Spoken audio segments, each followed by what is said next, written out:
Hoy con quien contamos es con una compañera de la casa. Un hospital de estos que pertenecen a la Comunidad de Madrid, que son de gestión privada. ¿Qué es más bonito, el trabajo como psicóloga con niños o con adolescentes? Tal vez aquellos que tengan que ver ya con ciertas características de personalidad, aunque se esté formando, ¿no? Que esto era como el MIR de los psicólogos. ¿Es así? No hay rotación en urgencias, no hacemos guardias de casa a hospital, hospital casa. Que hay psicólogos clínicos en la pública. Voy a mantener un poco el tiempo. Creo que ahí es el sitio donde a lo mejor menos se nos considera a veces. Puede ser que sea uno de los perfiles más desconocidos.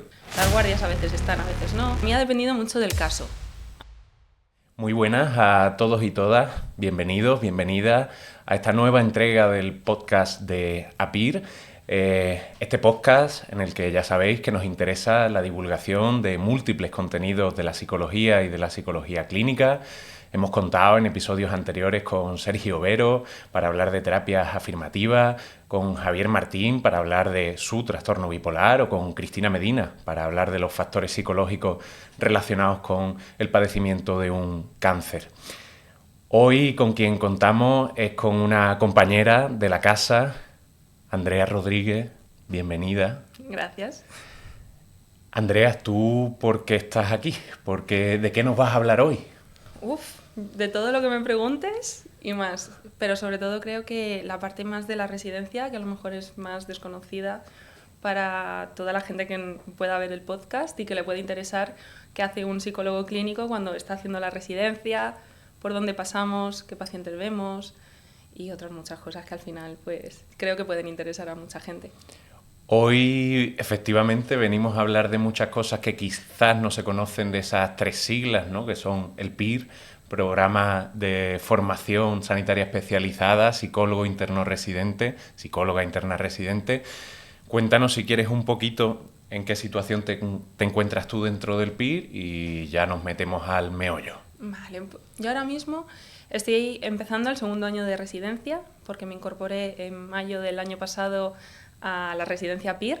Lo estoy haciendo en un hospital de la Comunidad de Madrid, que es el Hospital Infanta Elena de Valdemoro, que tiene la particularidad de ser un hospital de estos que pertenecen a la Comunidad de Madrid, que son de gestión privada.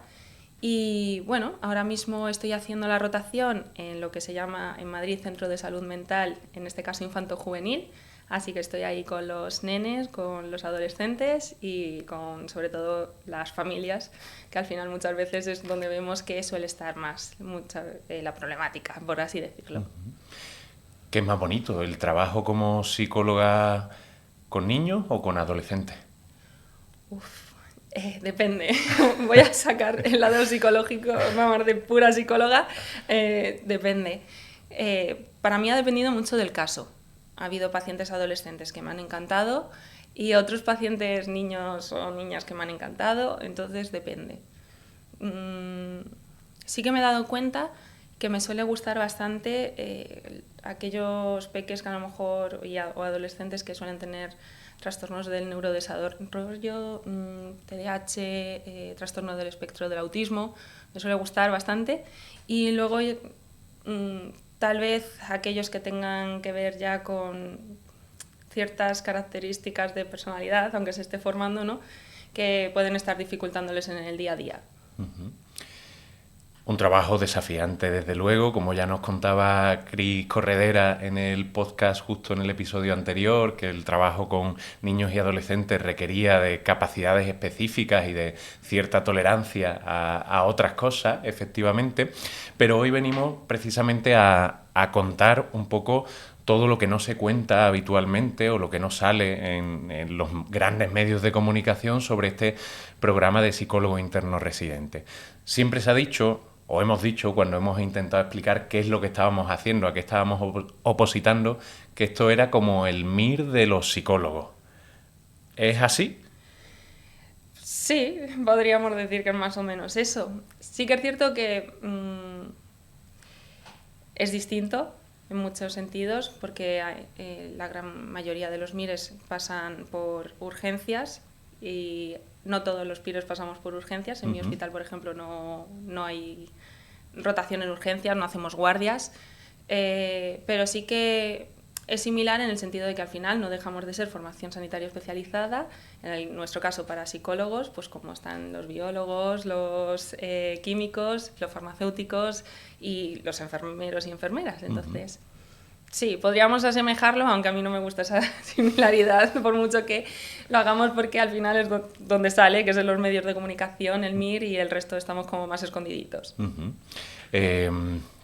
Vale, y ya, Andrea, nos vamos a meter al meollo, vamos a ir salpicando cosas sobre las distintas rotaciones para que al final quien nos escuche, quien nos vea en el podcast de hoy, sepa un poco cuál es el recorrido durante esos 4 años de residencia. Pero yo quiero también meter preguntas de la vida personal de un psicólogo interno residente, una psicóloga interna residente, durante esos 4 años, que evidentemente la vida sigue pasando. Lo primero de ello, tú sacas plaza en tu examen PIR, la celebras, supongo, con mucha alegría, vamos, lo supongo, y en parte estuve incluso celebrándola contigo, o sea que sí, me acuerdo. Y ahí te toca elegir hospital. Sí. En función de tu plaza, te toca elegir hospital. ¿Tú lo tenías claro que iba a ser este hospital en el que estás haciendo la residencia? No, la verdad que no. Me di cuenta de que muchas veces, a lo mejor durante el proceso de estudio soñamos con ciertos hospitales y luego cuando te pones a investigarlos dices, uy, a lo mejor hay otros que me gustan más, ¿no? Por el perfil, que los recursos que tienen o en qué se basan las atenciones continuadas, que al final muchas veces es lo que en general todos los PIRes tenemos, sí o sí, son las atenciones continuadas. Las guardias a veces están, a veces no. Entonces, yo es cierto que por mi número de plazas sabía que Madrid podía ponerse difícil y en mi momento pues estuve planteándome otros hospitales que en base a mi número de plaza pues podían darme la opción de hacer la residencia allí. Y por donde yo vivía y demás, el que más valoré fue el Hospital de Guadalajara. Uh-huh. Y en ese momento en el que nos ponemos a hacer, que dentro de los PIRes... Guadalajara, España, no México, ¿no? Sí, España, vale, España. Vale. Sí, cerquita de Alcalá de Henares. Entonces, en ese momento en el que nos ponemos a hacer los PIRes, que supongo que cuando tú sacaste plaza también se hacía esto de los simulacros de elección de plaza, uh-huh. Me di cuenta de que, claro, variaba muchísimo de un año a otro, porque al final dependía de dónde era la gente muchas veces que había sacado la plaza. Uh-huh. Y en ese año había mucha gente de lo que en Madrid se llama el Corredor de Henares, que quería plaza pues por la zona del Corredor de Henares, porque al final sí que me dio la sensación de que, bueno, valoramos bastante el no pasar demasiado tiempo en lo que es desplazamientos de casa a hospital, hospital-casa. Y al final pues salió Valdemoro. Yo tenía claro por mi momento personal que quería quedarme lo más cerquita de casa posible. Uh-huh. Entonces yo puse todas las opciones que desde casa, si fuera por transporte público o por coche, podía llegar. Y ya después salpiqué fuera de la Comunidad de Madrid y lejos de la Comunidad de Madrid a Coruña y a Benidorm. A Coruña y Benidorm, sí. Las dos Españas, probablemente, sí. Junto con Alcalá de Henares. ¿Qué hubiera pasado si te hubiera tocado a Coruña o Benidorm? Pues que hubiera tenido que en un mes plantearme dónde irme a vivir, organizar toda la mudanza y también ver la opción de coche. Por uh-huh. Esas plazas se necesitaba, según tengo entendido, coche para algunas rotaciones. Entonces hubiera sido para mí un poco locurote, teniendo en cuenta que no soy una persona que hizo la carrera fuera de mi comunidad autónoma. Es decir, yo me comía mis 2 horas de transporte público ida, 2 horas de transporte público vuelta, todos los días, excepto los días que me saltaba las clases, que alguno cayó, todos los días. Entonces no tuve que hacer nunca una mudanza. Uh-huh. Me he mudado ahora con mi novio, pero porque ya ha sido como vamos a juntarnos, que estamos... La vida adulta, ya ha sido la vida adulta, ¿no? Exacto. Pero sí, supongo, Andrea, que conoces a residentes de tu año que sí se han tenido que trasladar de provincia, de ciudad, etcétera, etcétera. Sí, sin más. Por ejemplo, Inés, que ambos uh-huh. la conocemos, era de aquí de Madrid, creo que de la zona norte de Madrid, uh-huh. y terminó yéndose a Barcelona, que ya estaba segurísima de que si no era Madrid iba a ser a Barcelona y allí está contentísima. Uh-huh. O sea que es un factor que influye, evidentemente pero parece que a la hora de la elección también hay otros factores. Sí. Porque si fuera por cercanía, tú no hubieras mirado solo por cercanía a Coruña y Benidorm, que no son las ciudades más cercanas a Madrid, ¿no? No, ya dije que si me tenía que ir de Madrid me iba a algún sitio que tuviera playa Ujú. y a disfrutar de la playa. Y a Coruña tenía el plus de la comida Ujú. y Benidorm más el plus de la fiesta y todo el ambiente. Fíjate, ¿no? Durante el programa formativo del psicólogo interno residente parece que también hay horas fuera del trabajo y que hay que mirar también, pues eso, la gastronomía, la vida social, el ocio de tardeíto, nocturno, Sí. etcétera, etcétera. O sea que efectivamente son muchos los factores que influyen. Yo sí que te quería hacer una pregunta. Tú imagínate que nos está viendo, nos está escuchando alguien que no tiene ni idea de cómo funciona la psicología clínica en el hospital, que nunca ha visto un psicólogo clínico en ningún dispositivo. ¿Tú cuál crees que es el sitio o el dispositivo donde menos se conoce, a nivel social, vamos a decirlo así, que hay psicólogos clínicos en la pública? Ostras, yo diría, Se pueden decir tacos, ¿eh? En el podcast. bueno, voy a mantener un poco el tipo, que no vaya a ser que me vea mi jefe de servicio, que me ha pedido que le envíe el link, y entonces... Un diga saludo que- entonces, ¿no? Hola, Sergio. Creo que en urgencias o en la planta de agudos. Creo que ahí es en sitio donde a lo mejor menos se nos considera a veces. ¿No? Que es como más, que van muchas veces pacientes, según tengo entendido, demandando a lo mejor modificaciones en la medicación y demás, porque creo que a nivel social es como que está bastante asociado el voy a urgencias y me atiende un médico. Ujú. O si estoy ingresado en el hospital es para que me ajusten el tratamiento, me suban, me bajen, me quiten, me pongan Claro. y me voy a casa y ya allí, cuando yo esté en casa, ya iré a la consulta del psicólogo de Sí, vez en cuando, ¿no? exacto. Puede ser que sea uno de los perfiles más desconocidos. ¿Tú cuándo la tienes programada? ¿Es la de hospitalización? Pues justo empiezo el 1 de julio, Adiós. Sí. Ya mismito. ya enseguida. ¿Qué te llama de esa rotación? ¿Qué te parece interesante? Pues me parece interesante el poder ver la psicopatología más florida, el poder coger de pronto los manuales estos que nos hemos tenido que estudiar durante el PIR y que vemos un montón de nombres raros y que muchas veces decimos, vale, pero esto en qué se traduce, ¿no? Y cuando lo vemos, a ver si lo sé reconocer. Creo que esa parte va a estar muy interesante. Creo que va a estar muy interesante también tanto los grupos que se pueden hacer o el tú a tú con los pacientes que pueden estar hospitalizados. Y luego también creo que hay una parte de trabajo muy bonito que es el contactar con la familia de esos pacientes, que al final, bueno, pues el paciente es el que sufre los síntomas y el que tiene muchísimo sufrimiento, pero la familia, a pesar de no tener esos síntomas, tiene también muchísimo sufrimiento y muchísima angustia, sobre todo cuando ven que un familiar suyo está hospitalizado por cuestiones de salud mental, ¿no? Yo me acordaré toda la vida de esa rotación mía, que en mi caso fue en el 4.º año de residencia, que además coincidió con un momento álgido de la primera pandemia del COVID, y me acordaré que yo llegaba, claro, a las 8:30 al hospital, teníamos una reunión a primera hora, la gente del servicio, y ya empezaba yo a pasar la planta, como se llama, ¿no? Pues vas por habitación, oiga, soy el psicólogo, vengo a hablar con usted, ¿no?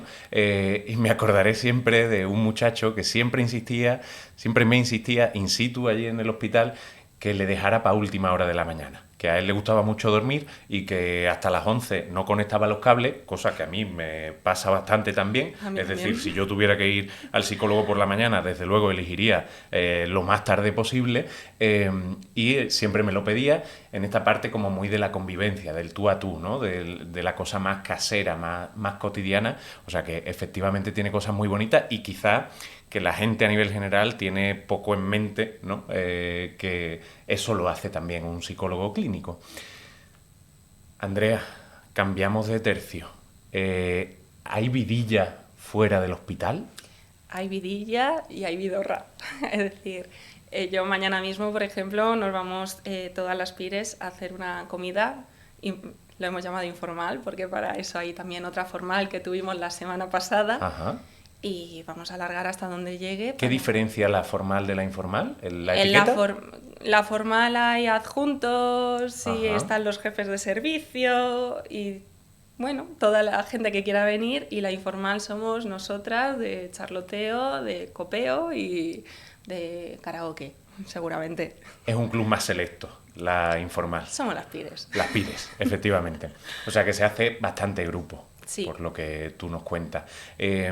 Y que esto es otra cosa que la gente quizá que está planteándose el poder hacer el PIR se pregunta bastante. ¿Da la vida como para yo ver pacientes por la mañana, estudiar o formarme en no sé qué psicoterapia que a mí me interesa o no sé qué máster que estoy haciendo y por la tarde-noche cantar por Rafael o Julio Iglesias en el karaoke? Por Marta Sánchez, sí, da tiempo. Da tiempo. Creo que depende también de hospital. Supongo que si tienes a lo mejor que hacer muchísimas horas de atención continuada, puedes que termines más arrastrado al final de la semana, pero aún así tengo entendido que incluso esa gente sale a las 8 de la tarde de la AC a las 10 de la noche si tienen guardia de mochila, por ejemplo, y se van de fiesta directamente. Da tiempo a coordinar. Es cierto que hay semanas que a lo mejor por los casos que tenemos, pues estamos más de querer meternos a ver Aquí no hay quien viva de nuevo por 27ª vez, pero en otros momentos da para todo. Y ahora es cuando más vida social estoy haciendo, después de haber estado encerrada, entre comillas, durante casi 3 años estudiando el PIR. Has dicho dos términos que a nosotros nos suenan, evidentemente, y a todos los que ya estamos en el mundillo, pero ya te digo, hoy es para que nos conozca la gente que no tiene ni idea del PIR y de qué pasa. Has dicho AC, que eso me suena a un grupo de rock and roll, AC/DC, Sí. y has dicho no sé qué de mochila. Sí, AC, que son las atenciones continuadas, esas tardes que pasamos los PIRes en el hospital para complementar nuestra formación de alguna manera, y que en cada hospital pues se hacen ciertos tipos de tareas. En el mío, por ejemplo, hacemos grupos de tratamiento presenciales u online, hacemos evaluaciones de neuropsicología en algunos casos. También, si existe la posibilidad de rotar con algunos adjuntos que hacen actividades por la tarde, como por ejemplo evaluaciones de autismo a través de test como el A2 y el ADR, y luego también ver pacientes, nuestros propios pacientes.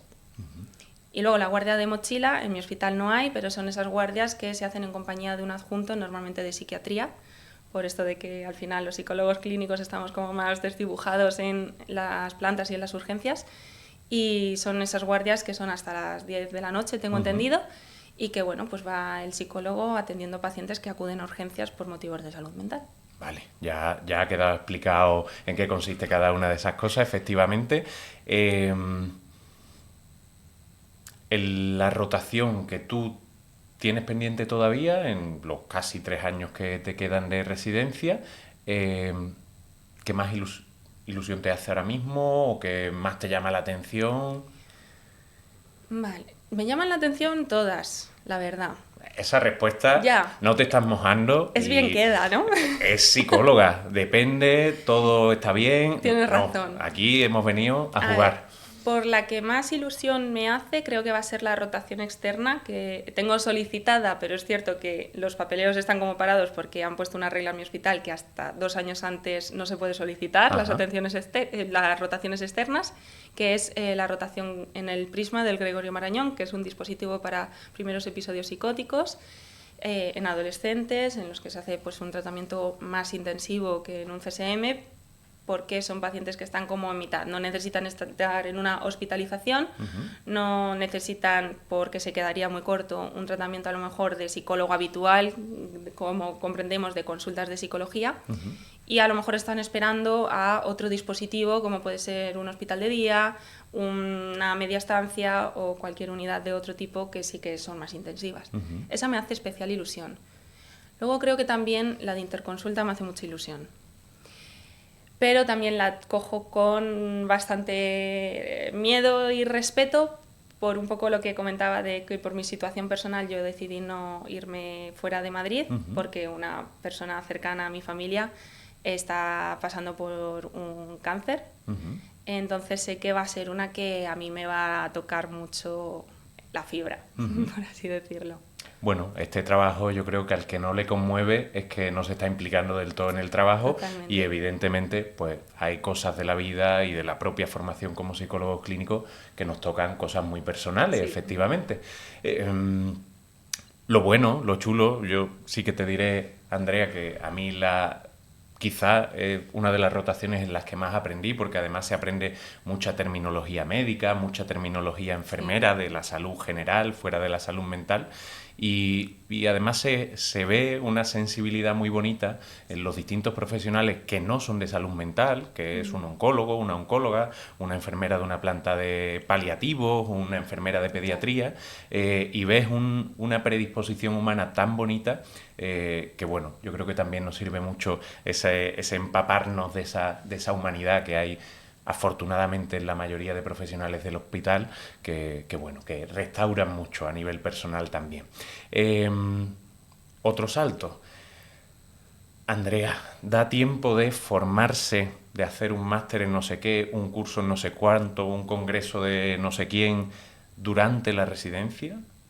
Da tiempo porque además tenemos días reservados para todas estas cosas. Dentro de nuestros contratos tenemos días de formación, entonces sí que da tiempo. Yo es cierto que todavía no he iniciado como tal ningún curso concreto así más largo, pero sí que he ido a diversas formaciones, al Congreso de AMPIR, por ejemplo, que es el más famoso de todos, a nivel de psicología clínica, es como con el que sueña cualquier persona que se está preparando el examen PIR, sueña con ir al Congreso de AMPIR, ¿no? Que este año, por ejemplo, ha sido en Valencia y el año que viene es en Girona. Y da tiempo. Es cierto que, claro, otra cosa es, dependiendo de nuevo, de qué momento estemos, ¿no? A lo mejor si estás pagando un alquiler, pagarte un máster te puede costar un poquito más.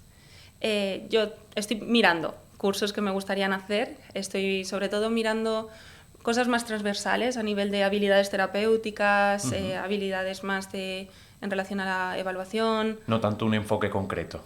Por ahora, no. Más cosas que me puedan servir en cualquier punto o momento que esté, porque al final estoy en un momento de descubrir también muchos enfoques distintos, muchas maneras de ver la psicopatología, de ver las problemáticas de las personas y el sufrimiento. Entonces, bueno, pues estoy un poco testeando a ver por dónde puedo tirar, porque es cierto que da tiempo y es muy necesario que continuemos formándonos al final. Vale. Esa es también respuesta de psicóloga, que se nota También, la profesión, mía. la formación continua, hay que reciclarse todos los días. Muy bien, estás cumpliendo con todos los estándares.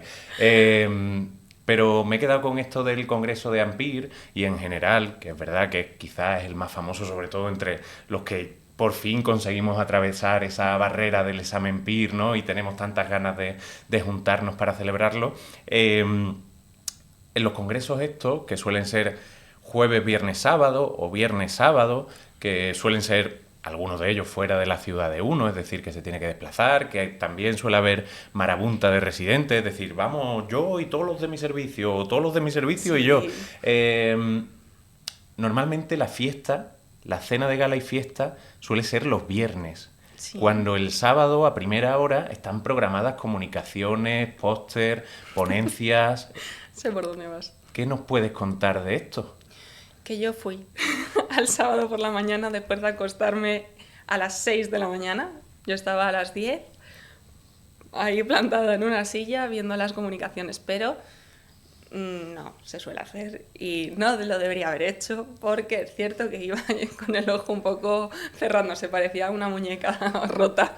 Se sufre, Se sufre un poco. pero porque se ha disfrutado previamente, entiendo. Claro, te lo has pasado demasiado bien antes. Vale. Quizá tú contemplarías la posibilidad de que esa fiesta y esa cena de gala se organizara en el último día de verdad, es decir, si el congreso acaba el sábado, pues lo ponemos el sábado por la noche. Sí, y lo digo a la cámara, por favor, ¿vale? Dios mío. Lo pedimos a España, ¿no? A todos los organizadores. Gente de AMPIR, sobre todo, porfa.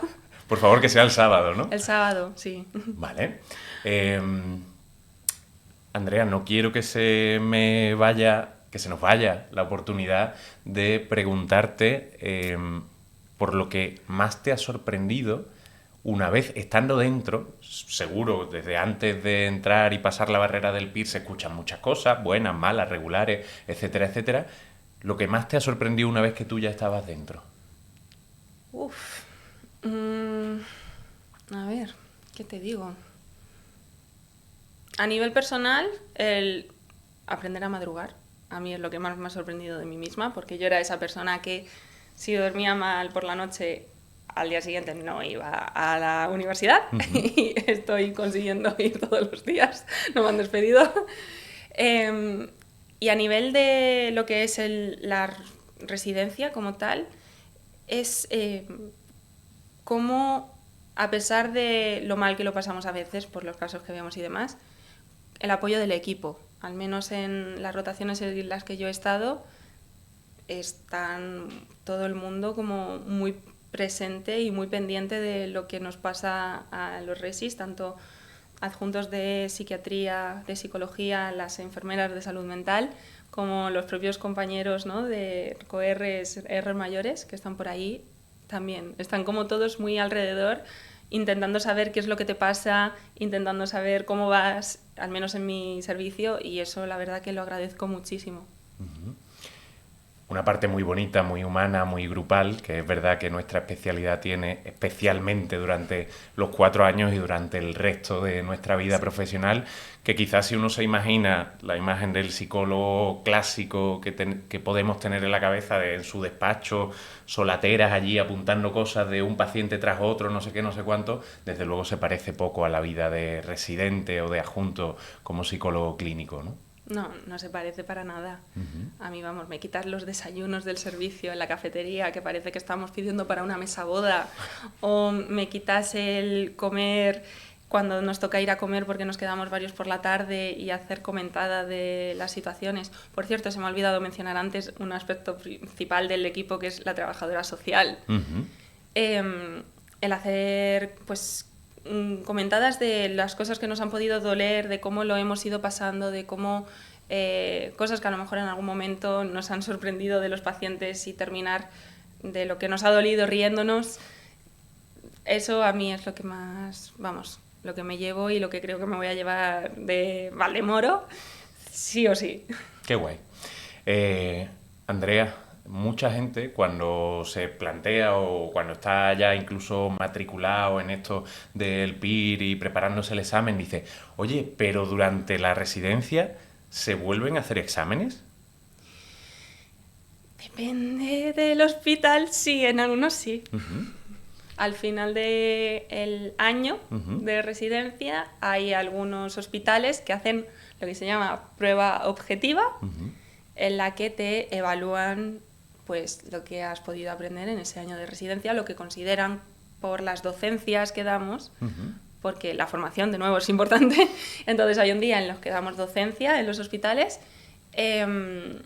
y sí, se pregunta y se puede evaluar, aparte de la observación que hacen los adjuntos de los distintos resis, pues hay una prueba objetiva que te diga pues cuánto has aprendido y cuánto no has aprendido. ¿Eso se hace en tu hospital?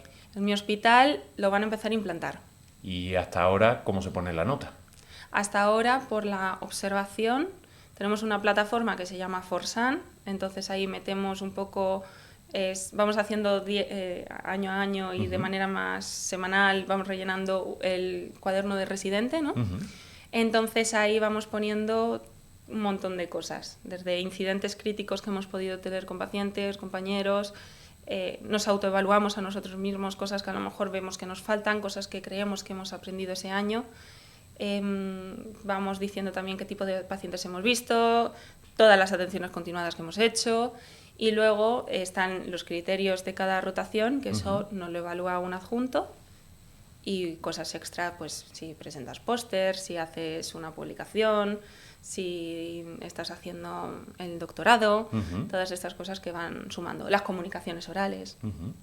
Venga, que te he pasado yo antes la respuesta a la chuletilla. ¿Vale de algo esa nota que te ponen a final de año y a final de residencia? Al parecer sí. Sí, vale. Según me has contado, pues cuando vamos a terminar la residencia hay algunas plazas que se dan a los residentes, se pueden llegar a ofrecer, Y entonces eso va en base a la nota que hemos sacado en la residencia. Efectivamente, los hospitales públicos, las comunidades autónomas organizan lo que se llama, según la comunidad concreta, pero en Andalucía, por ejemplo, se llama el programa de fidelización de residentes y se ofrecen contratos bastante largos, es decir, que no son de 15 días ni de un mes, contratos bastante largos y que estos sí se deciden por la nota que uno haya sacado al final de la residencia y si hay empate entre notas, pues ya se añade una letra de ese empate en función del primer apellido, pero efectivamente es algo que vale. Digo también por si nos está viendo alguien que está todavía en un momento inicial de la residencia que dice, esto no vale para nada si saco un 5 o un 6, bueno, puede ser que no valga para nada o puede ser que valga para algo. A mí esto me hubiera gustado que me lo hubieran dicho al principio de la carrera, sabiendo ese 10% que cuenta la nota del grado para el PIR, no me lo dijeron y por eso mis notas de principio de la carrera, bueno, no vamos a decir nada, pero efectivamente puede llegar a valer para muchas cosas. Y Andrea, te voy a dar un minuto, el minuto de oro de Ostras, vale. de los políticos, ¿vale? El minuto de oro para que tú en ese minuto, en esos 60 segundos, metas todo lo que te parece importante que hay que decir del programa PIR, de los 4 años del PIR, incluyendo formación, vida personal, vida hospitalaria, vida fuera del hospital. Vale. Pues los PIRes somos intensos, el programa PIR es intenso. Si no fuéramos intensos y el programa PIR no fuera intenso, no estaríamos donde estamos. Nos da la vida para todo, podemos disfrutar, podemos llorar por momentos. Es una experiencia que se hace corta, ya llevo un año y pienso que se ha pasado volando. No sé en qué momento, ya seguro, como dicen mis hermanos mayores, se va a acabar. Y a todo el mundo que sea psicólogo, que se esté planteando esta opción porque se quiera dedicar a ver pacientes en el tú a tú y ver familias, que se lance a por ello.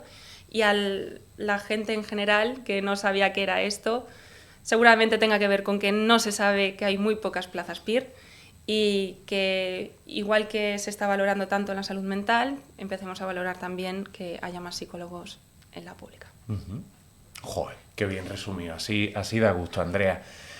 Pues nada, yo poco más que agradecerte que hayas aceptado venir a pasar este ratito con nosotros y con nosotras. Me sufriste como profe, me sufriste el año pasado como compañero de fiesta en el Resifest y las que nos quedan. Ahora me has sufrido como entrevistador, pero has sobrevivido a las 3.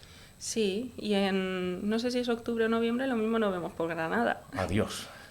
Se vienen cositas. Se vienen cositas. Hashtag se vienen cositas granadinas. Sí. Andrea, muchísimas gracias. A ti. Ha sido un placer. Y para todos y para todas, nos vemos en la siguiente entrega del podcast, que también vamos a hablar de cosas muy interesantes. Muchas gracias.